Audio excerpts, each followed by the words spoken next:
That's the only option. Hello, everyone. Welcome to our virtual presentation of Yoke, My Yoga of Self-Acceptance with author Jessamyn Stanley. Before we begin, I have some short announcements. If you would like to ask a question for the audience Q&A, please use the Ask a Question button at the very bottom of the screen. You can also vote for any questions you'd like, and they'll make their way to the very top of the list. Also, please consider supporting Vroman tonight by purchasing a copy of Yoke. Just click on the green purchase button directly below the viewer's screen. It will take you to our website where you can complete our purchase.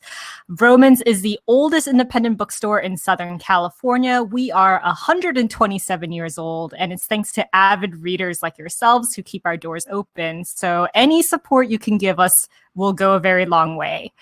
All right, so with that said, let me introduce Jessamyn and we can get started. So Jessamyn Stanley is the author of Everybody Yoga and Yoke, and an internationally acclaimed voice in wellness, highly sought after for her insights on 21st century yoga and intersectional identity. She's the founder of The Underbelly, an inclusive wellness community and streaming app, and is the co-host of the podcast Dear Jessamyn, and is also the co-founder of We Go High, a North Carolina-based cannabis justice initiative.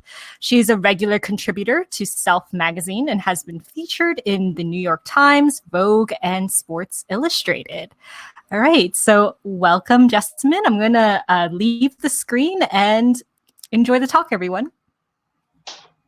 Thank you so much for having me. And it's nice to be back at Vroman's. Man, we are living in a crazy time, y'all. This is a crazy life. Oh, wow.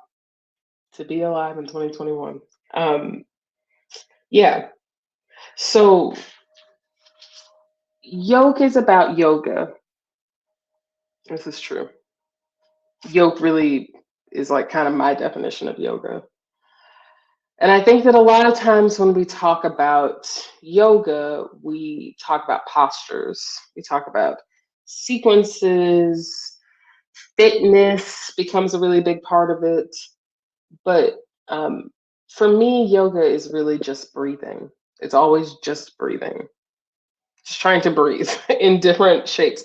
Every shape, every posture is just an offering to breathe. It's an opportunity to breathe. And so before we go any further, before we talk anymore, basically I'm going to talk for a while. And then if you have any questions, please feel free to drop them in the chat. But before we do any of that, let's just take a breath together. Let's come here to this moment together. So find your version of a comfortable seat. It's going to be different depending on where you are, who you are, what's going on in your life. For me, I'm bringing my feet onto the ground and I'm actually taking my shoes off so that I can really feel the earth beneath my feet. You do not need to have your feet on the ground because you don't need feet. It's not that deep. So just find a place that is comfortable for you. I will say that if you're seated, like make space for your body. So one of my big adjustments always is picking up my belly. And I'm telling you legit, I'm getting inside of my leggings, picking up my belly and letting it sit on top of my thighs and even separating my thighs so that my belly can rest in between my thighs. I think of this as making space for yourself, making space for myself. And your arms, you can just let them drop down. They might drop down into your lap. You might bring one hand over your heart, the other hand over that. You might bring your hands over your belly. You might bring your palms together in front of your heart. There are many, many ways in which to give praise and to stand in this moment. So find the space and the body shape that makes the most sense for you. And when you have found it, close your eyes.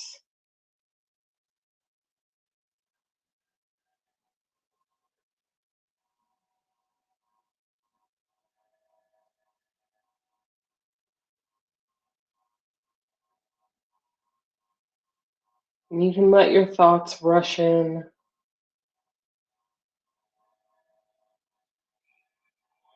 You don't need to do anything different. You don't need to pretend anything. You can just be here right now.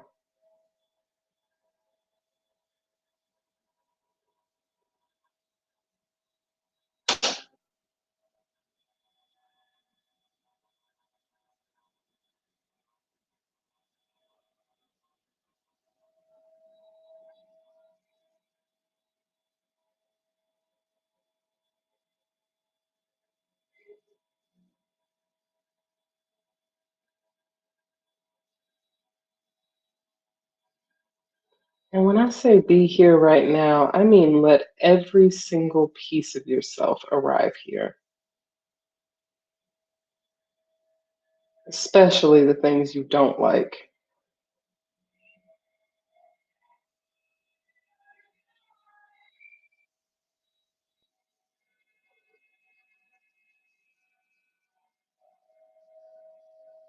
Let the crevices open up.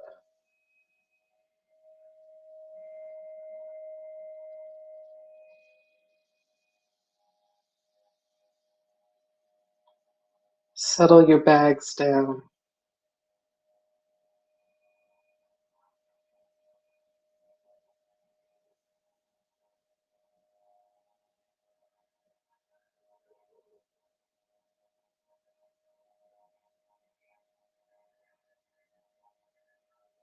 Without any desire for the future or need for anything specific, just let every single piece of yourself settle into this moment.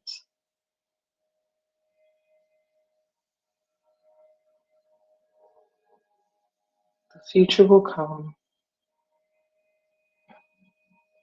The past is done.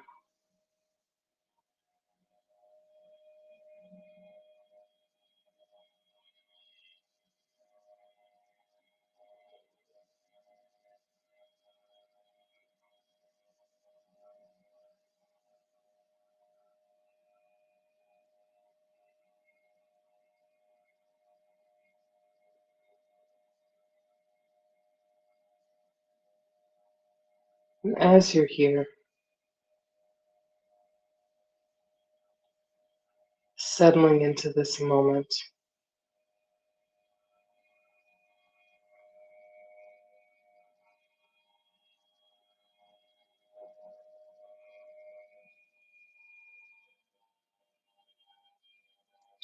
just start to notice how your breath is moving through your body.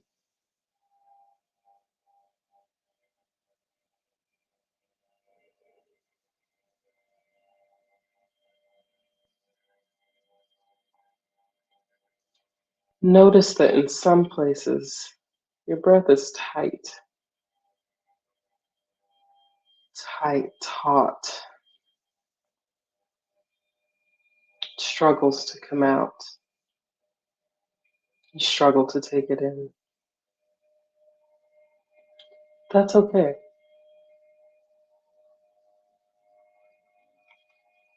Just stay only in the noticing.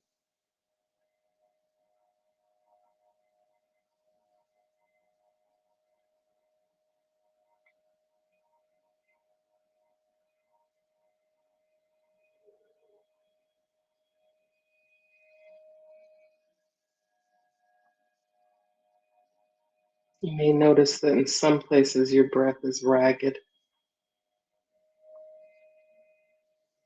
that it's inconsistent. That's okay.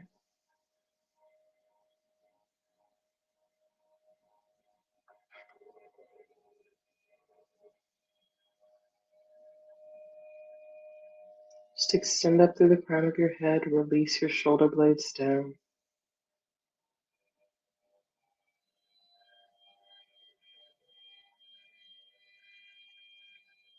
Give in to your breath as it is now.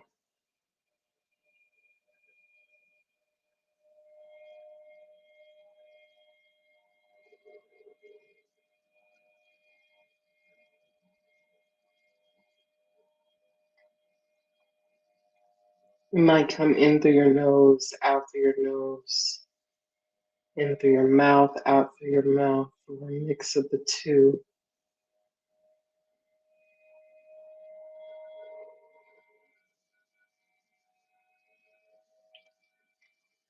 Right now, the details are not the point. You don't need to be so specific. You can just be.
And when you're ready, you'll know when it's time. It'll feel organic. Just gently blink your eyes open.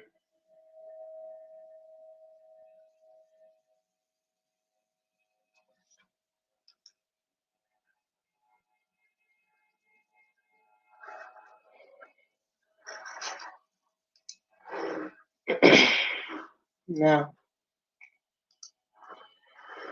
at this stage in my career, for the most part, people really come to me to learn yoga, which for most people means wanting to learn yoga postures.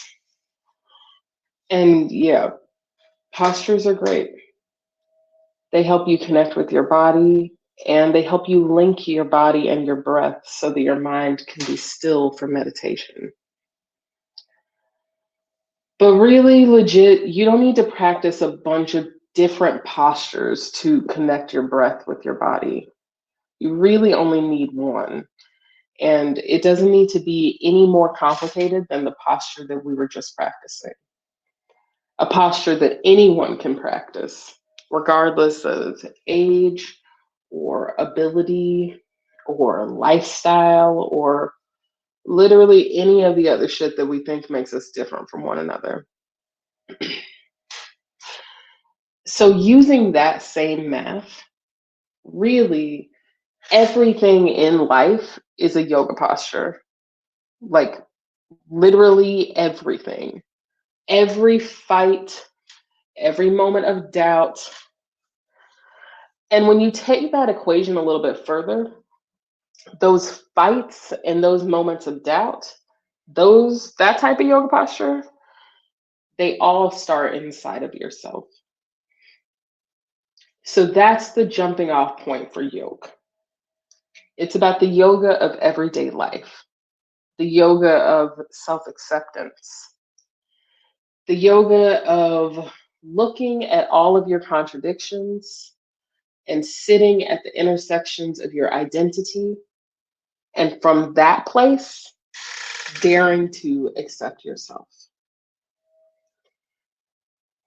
For me, it's meant accepting my internalized racism, accepting the ways in which I slut shame myself, accepting the ways in which I culturally appropriate yoga. It's meant looking at everything that I don't like about myself and deciding to move forward from that place instead of pretending that all that stuff's not there. And the process isn't really what I would call like fun or pretty or happy or particularly like Instagrammable. And honestly, like in preparation for this talk, I really struggled with what to say that wouldn't just sound like bullshit. And when it came down to it, the only thing that even felt worth saying was just be yourself. That's it. Don't be nobody else, no one else, just be yourself. That's really what this book is about. I could say more, but really every essay is just some version of that idea over and over again. And there is a lot of profanity in the books. So if you're sensitive to that type of thing, like, I mean, actually, honestly, I think you should look into that. I feel like the profanity alone might unearth some emotions. And that's cool too. That's really what I mean when I say be yourself. Like, I mean, bring all of that shit too. And I mean, it's going to get heated, like, be warned. Because we're talking about stuff like racism and other things that usually nobody really likes to talk about. Like, in general, I think that people prefer to not talk about these things. And your panties are definitely going to get in a twist. But if we can make it over that hump, I think we'll be all right. Because I'm not saying anything that you haven't already thought or heard or were thinking to yourself quietly and wondering if anyone else feels the same way. And I really, like, legit, I just keep saying the same thing over and over again when it is really that simple. Every essay is an offering to just be yourself all the time, no matter what, no matter who's watching, no matter what you're wearing or what anyone else is wearing, no matter what they're wearing, no matter what your kid is wearing or your husband or your wife or your gender nonconforming partner or whoever. Literally just be yourself. No matter who sees you. Like, not if your pastor sees you or the aforementioned parent or kid or any of the other people. No matter who you thought you should be or who everyone else knows you aren't and weren't and will never be. No matter what dreams get tarnished in the process or ruined in the process or will never come to be.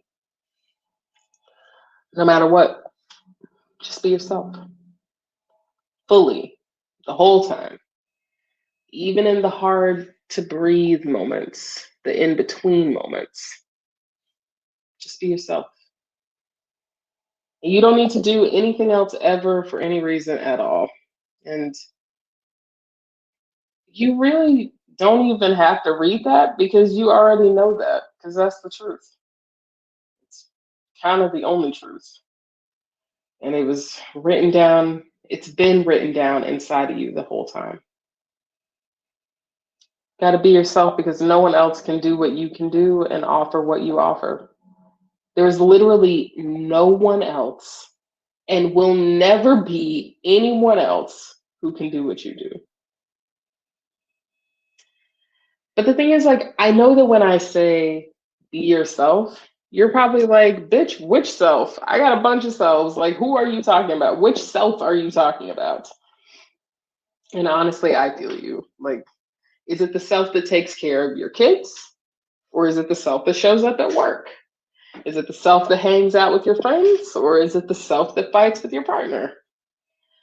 And I guess I think about myself being a combination of all the different masks that I wear.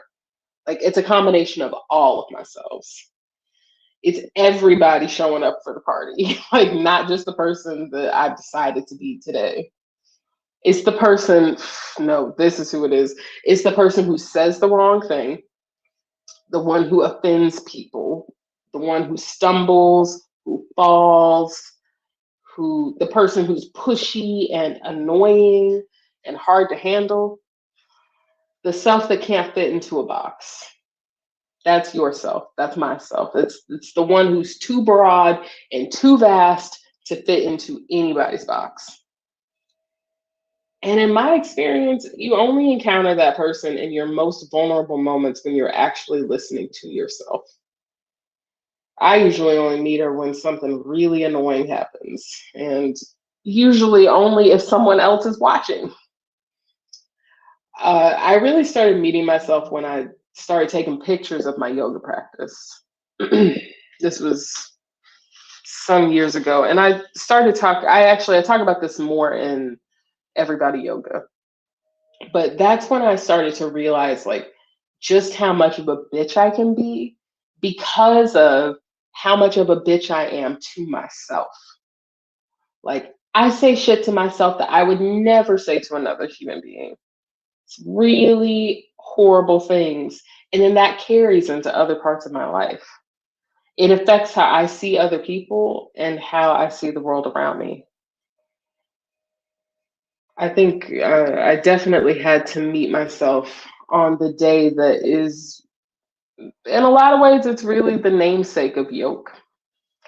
And Yoke, just to clarify, is my like ratchet American millennial translation of the word yoga. Yoke means to join together, to bring together. That's what yoga is. It's bringing together all the pieces of yourself, the light and the dark, the good and the bad, the ups and the downs. That's how I defined the word yoke in my first book, in Everybody Yoga. But I made a mistake on the way there that really just blew this whole thing wide open for me. So this is what happened. It was right after Everybody Yoga came out, and I was at home. I was in my home office, and I got an email out of the blue from a stranger, a freelance copy editor, and she was saying that she had read my book, Everybody Yoga, and that she noticed that there was a typo in it that really made her think that I would benefit from her services as a copy editor. The mistake was that I had used the word yoke, but I'd spelled it, instead of spelling it Yoke, I spelled it yoke, Yolk, like the center of an egg. Very much not. I mean, actually, if you think about it, it's kind of the same thing. Like a yolk and a yolk is kind of the same, but not technically. Like literally, it's a pretty big typo. And honestly, my first reaction was like, how the fuck? Like, if I don't know, I don't know if you have published before, but when you publish anything, literally, like there are so many rounds of edits, and you go through it over and over again. And I just really could not believe that we had missed this huge typo. And so that's my first reaction. And then my second reaction is like, man, she should know that, like, if you're writing anything this long, there's going to be typos. And so I'm just like going off on this woman. And then I was like, I could just sit. Then, well, I also thought, like, should I call my editor? Can we, like, reprint the whole book? But I didn't do any of that. I literally just, I ended up rolling out my yoga mat and I sat down. And I wasn't like, oh my God, I'm going to practice yoga poses and I'm going to feel so much better. Or like, I'm going to practice meditation. Let me meditate. I was just like, I'm just going to sit down and shut up. And so I sat down and I shut up, closed my eyes, and I just focused on breathing, just in and out through my nose. And when I sat and I didn't try to fix it, I didn't try to do anything different, I just let myself be embarrassed. I let myself feel ashamed. I let myself be mad as much as I needed to be mad. And when I actually just let myself feel all of it instead of trying to pretend it wasn't happening, I was able to see what had really made me feel so upset. And it was really that this person, this stranger, had said something that I had been thinking for a very long time. I had been thinking, do I really know enough about yoga to be publishing a book about it? Like, there are people who practice for decades and they don't write books about it. What business do I have doing this? I felt like an imposter, a deep, deep, deep imposter syndrome. And I saw that, like, as much as these feelings are true to me, I never admit them at all. And it's not even like I never say them to other people, I never say them to myself, so that I'm hiding from myself. And I'm looking at all this, I'm feeling all of these emotions, and I realize this is the yoga. This is my yoking. This is literally the process. It's not, the yoking is not the final posture. The yoking is not being a part of a community, even. The yoking is sitting at the intersection, observing the truth, letting it smell bad, feeling sad, feeling disappointed, feeling ashamed, feeling everything that you don't think you should feel. You think you want to feel the good emotions, the happy emotions. It's feeling all of it and then deciding to move forward from there.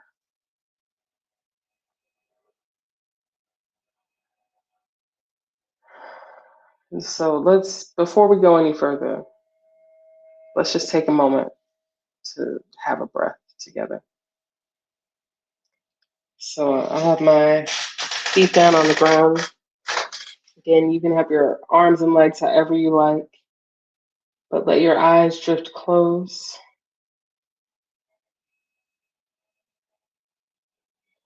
Relax your eyelids, relax the space in between each eyelash. And just return to your breath.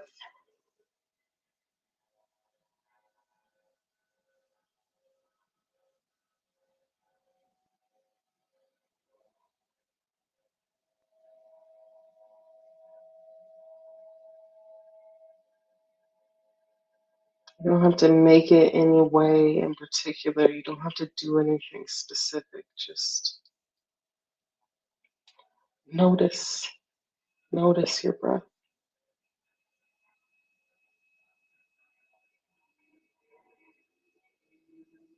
Give it your full attention.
And then when you're ready, when it's time, blink your eyes open.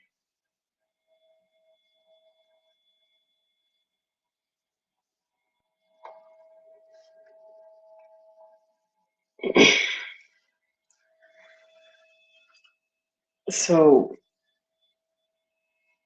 that experience, it's a really incredible yoga sequence. It's a really great teacher.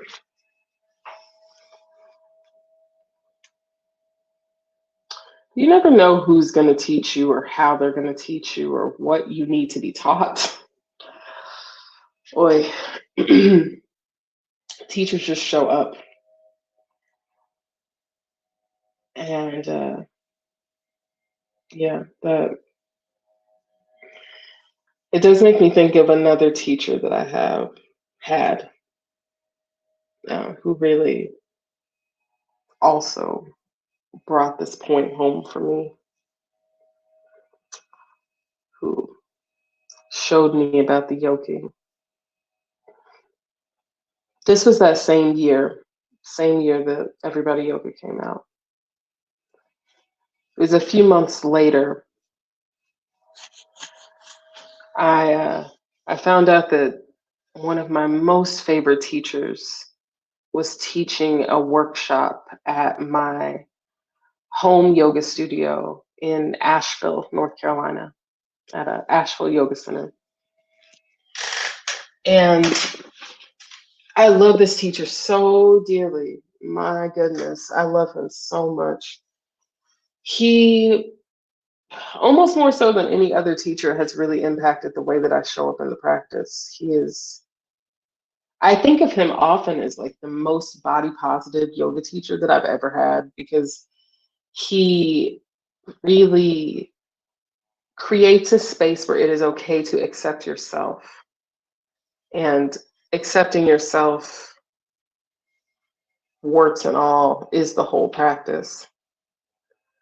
And I think that when I say he's the most body positive teacher, I think that kind of gives the impression. People always think that body pos means that you have to be like fat, means, or that you have to like look different. But this guy is literally like a 6 foot tall, thin white guy from the Midwest. Like he defies that description. And but he's just, I mean, he really has a way of, because he is seeking to accept himself, he makes space for other people to do the same. Anyway, whatever, waxing poetic. He was teaching a workshop at AYC about the foundations of yoga and about Sanskrit. And I love to nerd out about shit like that, obviously. And so I was very excited to go. And I was self-conscious about going and being in public like that, because I didn't want to get recognized. Like, I felt, as I talked about before, I have a lot of imposter syndrome. And I was like, man, I don't want anybody to see that I'm there. So I like drive up to Asheville, I come into the room, I scope out like a more private seat. And it was by the window, I remember. And I was just trying not to draw attention to myself.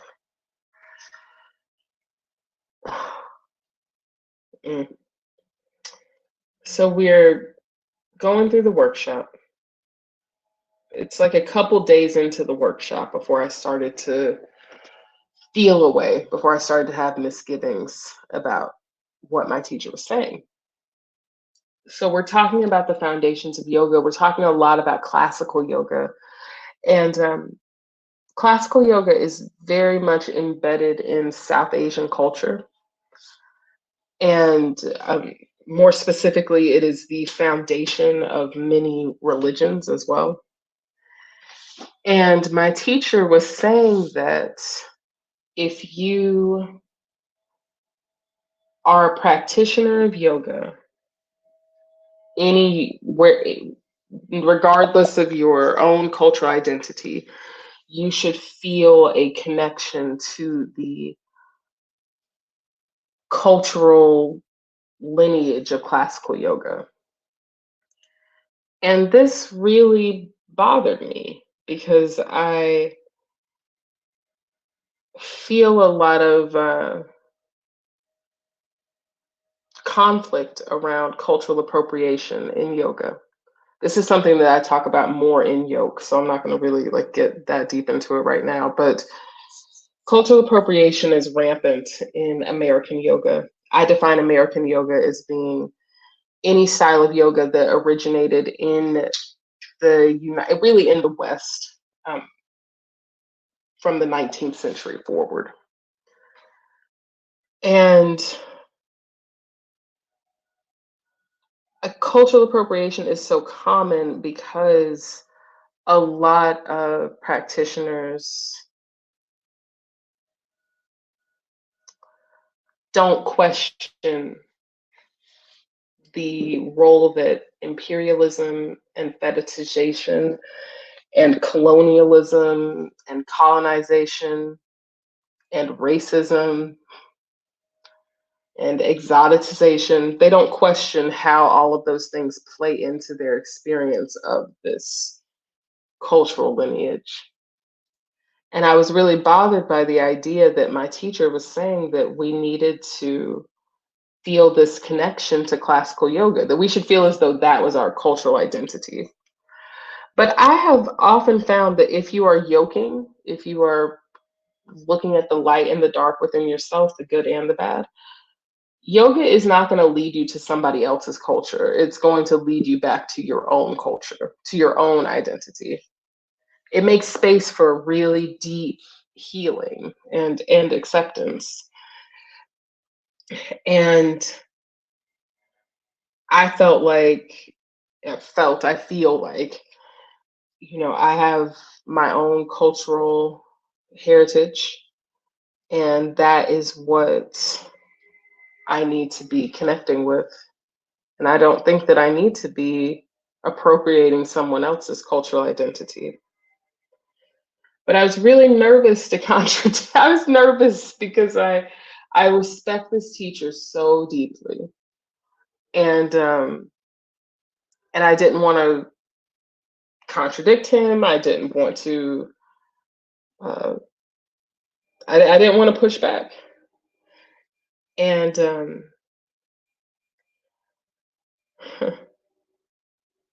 but the Hermione Granger inside of me, she would not shut up. She was like, "No, we have a problem here.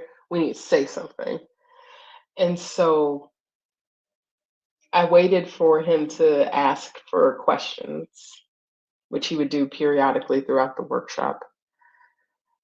And when he asked for questions, I shot my hand up in the air, and he called on me, and I asked him what he would suggest for someone who does not see themselves in the lineage of classical yoga. And I just remember there's a few parts of this that I remember very clearly. One of them was his facial expression. He was so chill, so serene, present, and he just looked at me. And he said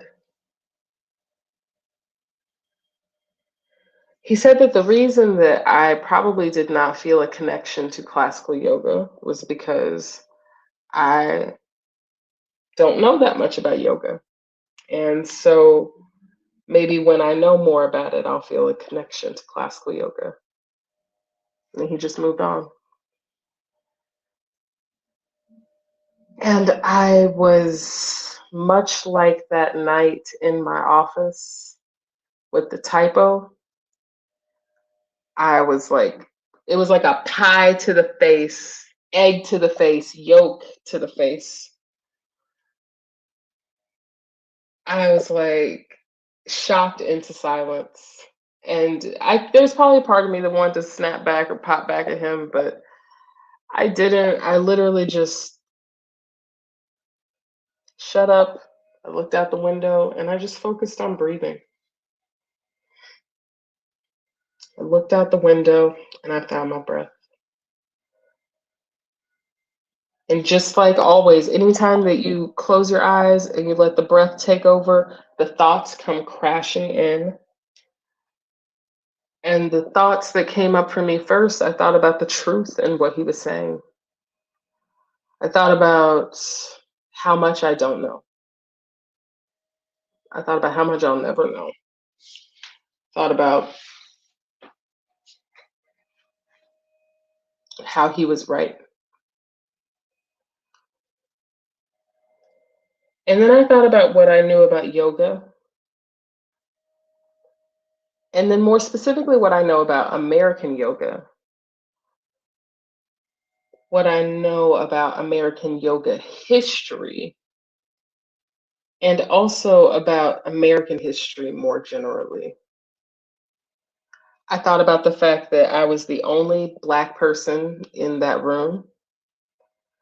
I thought about the fact that he, as a white man, probably had never even considered what I was talking about.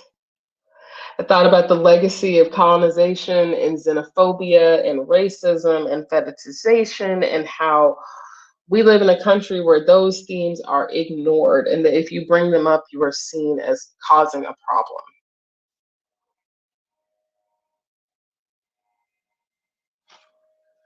And when I started thinking about that, that's when I decided that I needed to leave the class. And I remember wasn't trying to make a scene or anything. I literally just like waited for our next break and then packed up my shit, and I waited for everybody to leave the room for the break. And I I walked up to him, and I mostly talked to the floor, if I'm being honest. I told the floor all about how you know, I had appreciated being there, but that I needed to go, blah, blah, blah. And I remember when I did look at him, he had that same chill ass, serene ass face on. So chill. And he was just like, I'm so glad to see you. And really, I'm so grateful that you came out. And it's good to see you. And I look forward to seeing you sometime soon. And I just was even now, I'm like, that was one of the best yoga classes I've ever had. One of the best sequences. I'm still chewing on that shit. You know what I mean? I'm chewing on to the point I wrote about it in a book. That's how good a lesson. Because the lessons are not always what they seem to be. It's not always what you're going in for. And because there is so much yoga in that experience. The yoga of accepting that I have a different opinion from someone else, that we don't have to have the same opinion. Why would we have the same experience? Why would we have the same opinion? That doesn't even make sense. Like, he's allowed to have his opinion. He's allowed to have his truth. I'm allowed to have my truth. It's all good. It's all there. It's all needed. That having a teacher does not mean mimicking someone else. It doesn't mean trying to be like another human being. It's just they're teaching by just being themselves. The greatest teachers, I always think my cats and the dog, incredible yoga teachers. My partners, through not putting up with my shit, incredible yoga teachers. The trees, flowers, incredible yoga teachers. They're showing you how to just be, how to just exist. We don't all need to have the same opinion. We're not all having the same experience. And that is okay. We don't need to. That's our yoga. Let's take a moment. Let's take another breath together. Just close your eyes.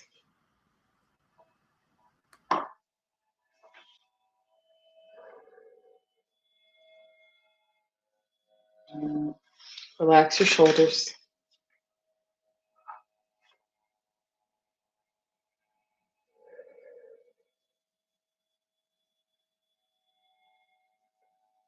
Relax the spaces in between your eyelids.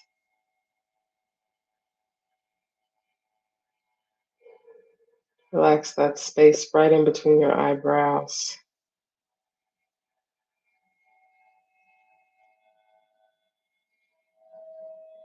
Just retreat into your breath.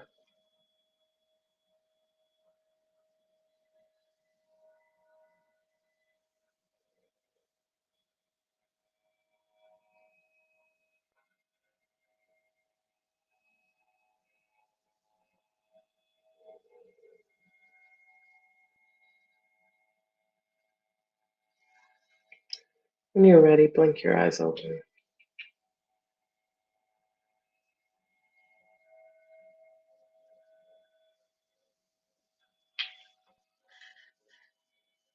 Imposter syndrome is okay.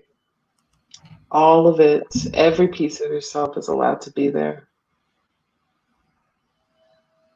And it's always coming back to the breath. It's always about maintaining it, prioritizing it. I think sometimes that this practice of acceptance is really like, it's the true activism, that being yourself is an act of political freedom. It's a middle finger to conformity. It's a sign of ownership of yourself, and it's an invitation for other people to do the same thing. The practice can be anything you like because everything is yoga. Even if you don't call it yoga, it's still yoga. Even without practicing postures or sitting in meditation or focusing on breathing, even without all of that, this whole experience of life is yoga. And I think that you really learn to lead by being yourself. And I think you learn to lead others by accepting yourself. And yeah, okay. I'm gonna cut it off there. And cede the floor to any questions. And let me actually just click on the question box and I can see. If you have any questions, please feel free to drop them into the chat. Mm. Oh yeah. So okay, yeah. What does pride mean to you? Oh wow. Hmm. Hmm. Hmm. Oh man. You know, pride to me is just about shining your light. And it's so interesting. Pride month, like pride becoming a commodified thing is so interesting because I definitely didn't come up in a time when pride was a popular thing. I was never, I grew up in a community that was not queer friendly at all. And our pride parade was a picnic table with some pamphlets on it. So the way that pride is being paraded now is kind of hard for me as a concept. But I think it is so beautiful to celebrate just letting your light shine out and letting yourself be exactly as you are. That's really what it means to me. Mm. Let's see. Was it more emotional writing Yoke? Oh no, wait. Okay, I'll start this one. Social media is often performative and demand perfectionism. How can yoga help us build confidence in our own flaws and allow ourselves to be honest with other people? Like, I think that yoga is really making space for you to just accept yourself exactly as you are.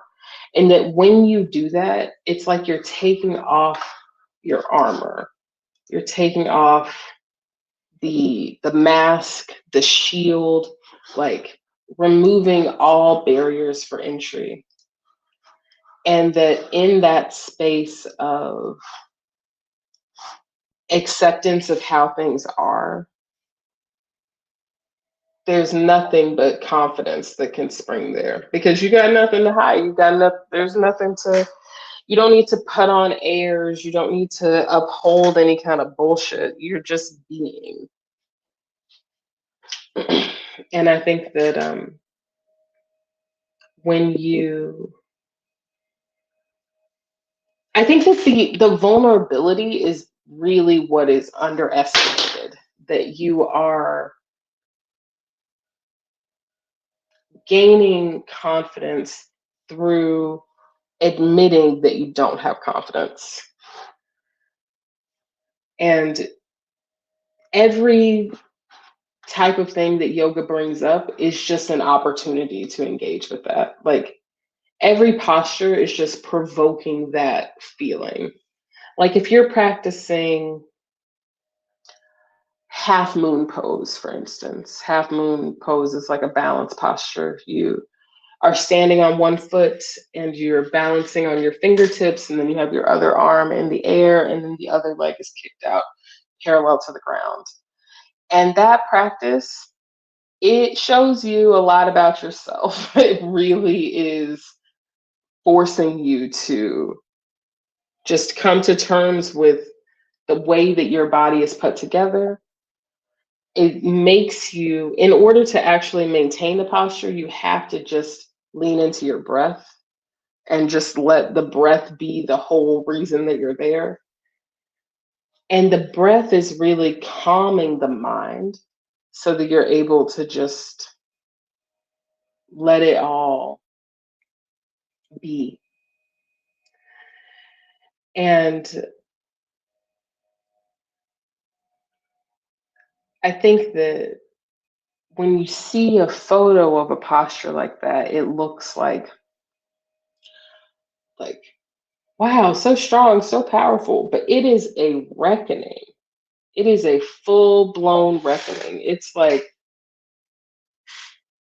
I don't have anything to hide. I don't have anything to gain. I'm not trying to show off. I'm just trying to be here. And from that space, the visible confidence is beyond what you could try to, it's beyond any kind of airs that you could put on. So, yeah, I would say that through pushing you to really just be exactly as you are, yoga allows you to gain confidence or really exhibit the confidence that was already there.